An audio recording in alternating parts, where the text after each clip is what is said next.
19 COVID stories. The role of toilet paper in a moral dilemma. March 2020.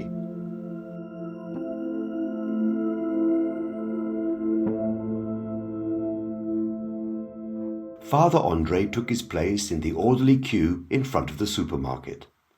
Under the new regulations, as a septuagenarian, he had the right to walk straight in, but such self-entitlement would not have sat well with him.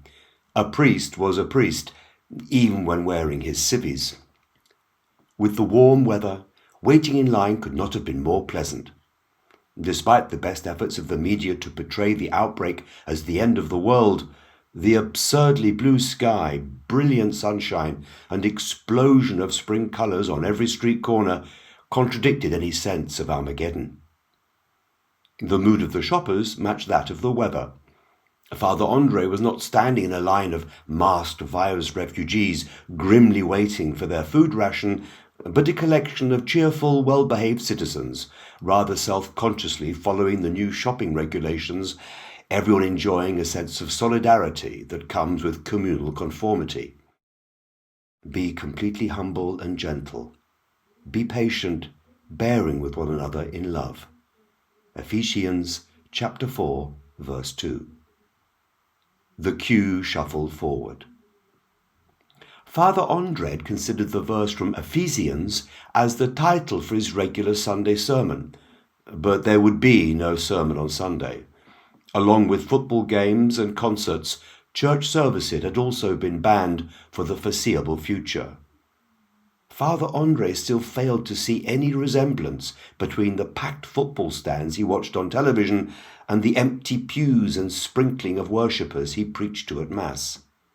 If anything, his congregation, scattered every Sunday around the church, had been a perfect example of social distancing before the concept had even been invented. Even if the authorities were to insist on a distance of 3 meters between each parishioner, his congregation would have still only filled half the pews.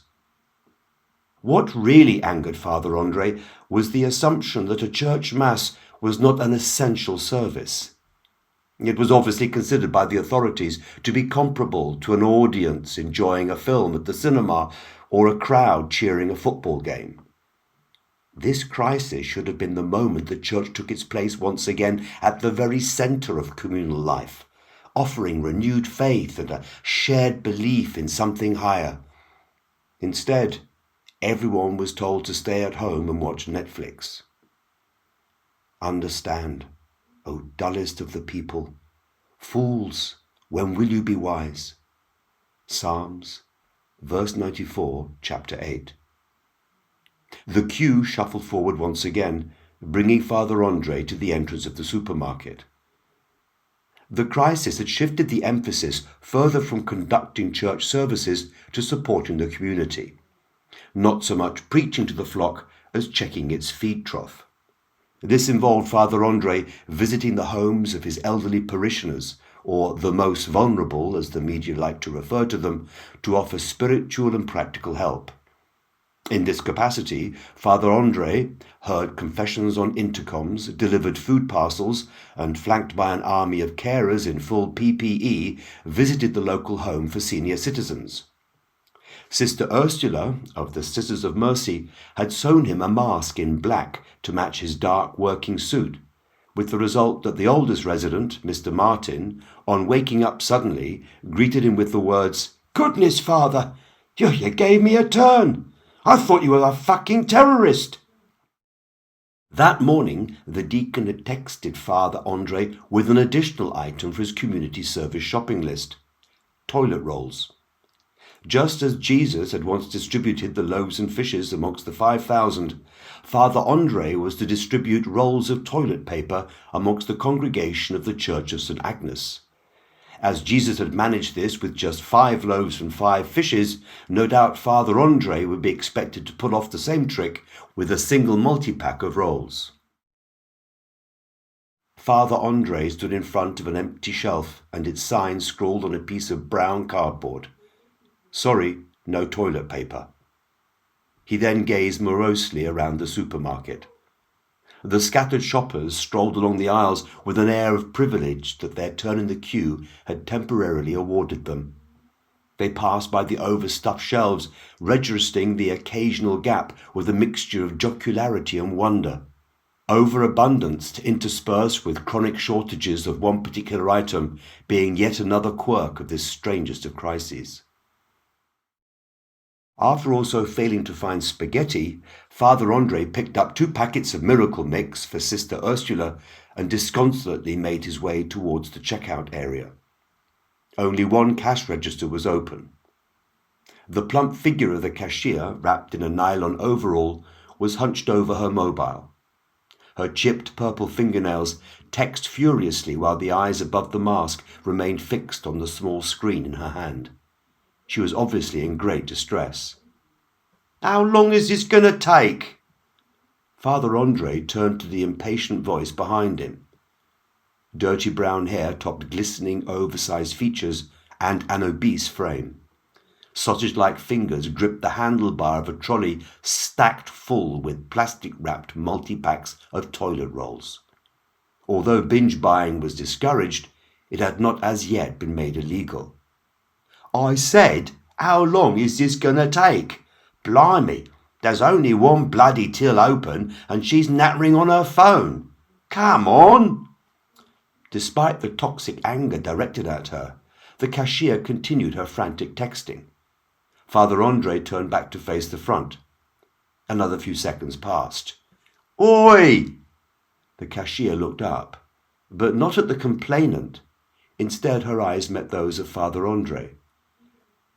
"They're taking him to hospital." The priest instinctively leant forward, his voice soft and calm. "Is it someone in your family?" The cashier nodded. "My dad."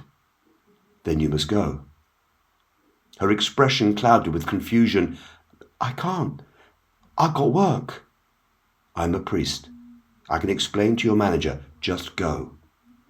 "A priest? Brilliant!" The voice behind Father Andre had lost none of its gruffness, but no longer held a threat in its fist. "Look, I've got 2 other fucking supermarkets to get through today, so do me a favour and pay that in." The fat, meaty hand flopped a grubby £50 note onto the conveyor belt in front of the register. "I mean, if you can't trust a priest, who can you trust? Come on, out of the way." Concentrating on the distress of the woman in front of him, Father Andre was only slightly aware of the hulking figure pushing past behind him, steering the overladen trolley towards the exit. The cashier was pulling on her coat when she stopped suddenly. "I haven't got enough money on me for the taxi. The hospital's miles away." Father Andre instinctively picked up the £50 note off the conveyor belt. "Take this. Emergency taxis are running from the stand at the end of the main street." After a moment's hesitation, the cashier, her eyes above the mask starting to well up, managed only a whispered, "Thank you. Thank you so much." She turned and hurried through the door, marked "Staff Only." Father Andre slowly became aware of the commotion coming from the supermarket entrance. The security guard and 2 policemen now banked the obese racketeer, his thick fingers gripped to the shopping trolley and its cargo of multi-packed toilet rolls. He was shouting.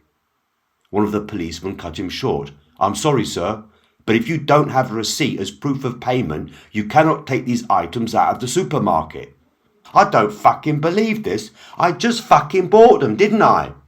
"I'm asking you to calm down, sir." The small pig-like eyes looked around wildly until they locked onto Father Andre, and the puffy face was immediately split with a smile. "I gave him the money. 50 quid. He's a priest. Go on, ask him." The 2 policemen turned towards Father Andre, their expressions trained, neutral. "Excuse me, sir." Father Andre walked over to them, making his way through the smattering of shoppers who had stopped to watch the confrontation. He smiled at the policeman pleasantly. "Yes, can I help you?" "This man says that he gave you money to pay for these articles." Is that true, sir?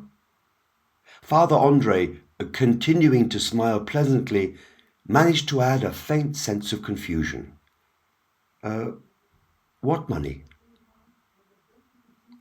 So, whoever knows the right thing to do and fails to do it, for him it is a sin. James chapter 7, verse 14.